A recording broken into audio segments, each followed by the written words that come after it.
అందరికీ praise the lord. ఈరోజు దేవుని యొక్క వాగ్దానము. యెహోవా మనుషుని అడుగులను స్థిరపరచును. మరి ఈ ఉదయకాల సమయాన ఈ వాగ్దానంతో దేవుడు మనల్ని పోషిస్తున్నారు. ఈరోజు దేవుని యొక్క వాగ్దానం చూసినట్లయితే దేవుడు మరి మనుషుని యొక్క ప్రతి అడుగులను స్థిరపరుస్తారు. ఆయన మన ప్రతి అడుగును నడిపిస్తాడు. భయపడకండి, ఆయన మీకు తోడుగా ఉన్నాడు.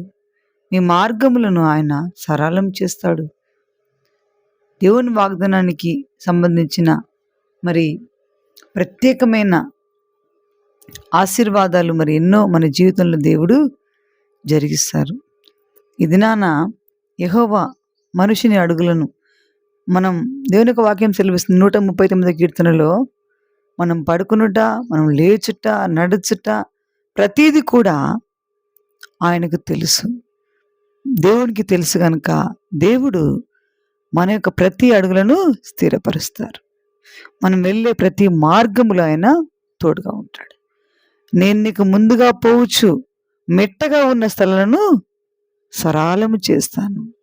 నీకు ఏవేవైతే ఆటంకాలుగా ఉన్నాయో, అడ్డుగోడలుగా ఉన్నాయో, నువ్వు చేసే ప్రయత్నంలో కానీ వెళ్ళే మార్గంలో కానీ ఏ ఆటంకము మరి నీకు అడ్డుగా ఉందో, బండలాంటి సమస్యలు, కొండలాంటి సమస్యలను దేవుడు నునుపు చేసి మార్గాన్ని సరళము చేసి మనల్ని మన అడుగులను స్థిరపరుస్తారు. అలనాడు ఐగుప్తీయుల దేశం నుంచి మరి ఇజ్రాయెల్ ప్రజలు మరి కనానుకు వెళ్తున్నప్పుడు మరి ఆ మార్గములో మరి ఎర్ర సముద్రాన్ని పాయలుగా చేసి వారికి నడుచుటకు మార్గాన్ని సిద్ధపరిచిన దేవుడు. ఆ యొక్క సముద్రం మధ్యలో మరి ఒక రహదారిగా చేసి అటు ఇటు గోడలను సిద్ధపరిచి ఆ మధ్యలో నుంచి మరి ఇజ్రాయేల్ జనాంగం నడుచుటకు కృప చూపిన దేవుడు. మన ముందు కూడా ముందు ఎర్ర సముద్రము, వెనుక శత్రువులు ఉన్నారు ఇజ్రాయేల్ ప్రజలకి. అయినను దేవుడు వారికి తోడుగా ఉండి వారిని వెనుక తిరగనీయక ముందుకే నడిపించారు. ముందు ఉన్న సముద్రాన్ని 2 పాయలుగా చేసి ఆరిన నేలగా మార్చి నడుచుటకు కృప చూపించిన దేవుడు. మన జీవితంలో కూడా మనం వెళుతున్న మార్గాన్ని సరళము చేసి మన నడుస్తున్న అడుగులను స్థిరపరిచే దేవుడు.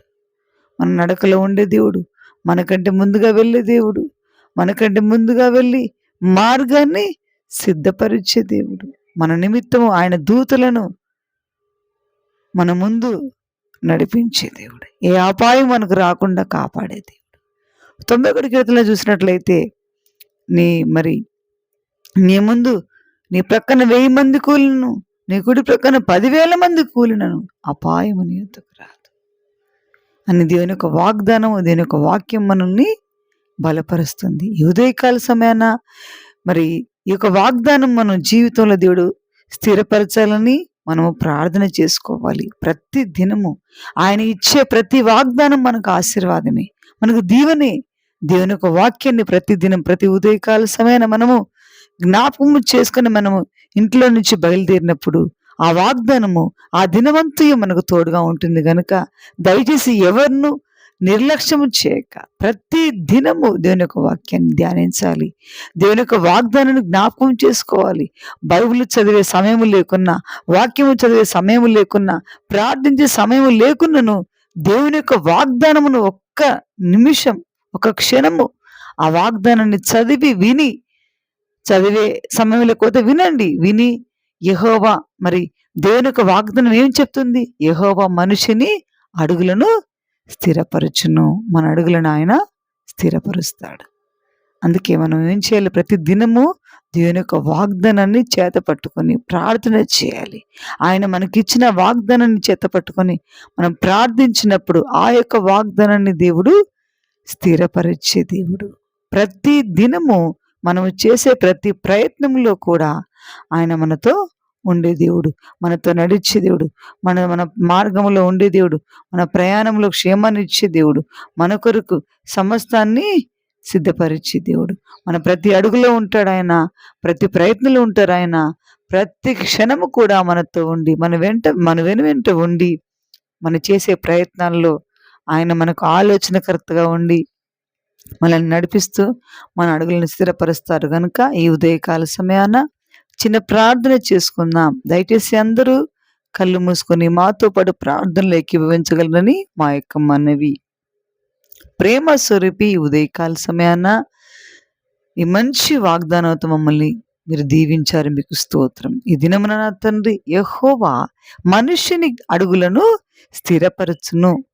కీర్తన గ్రంథము 37:23 ద్వారా మీరు మమ్మల్ని బలపరిచారు ప్రభా. మీకు స్తోత్రములు చెల్లిస్తున్నాం.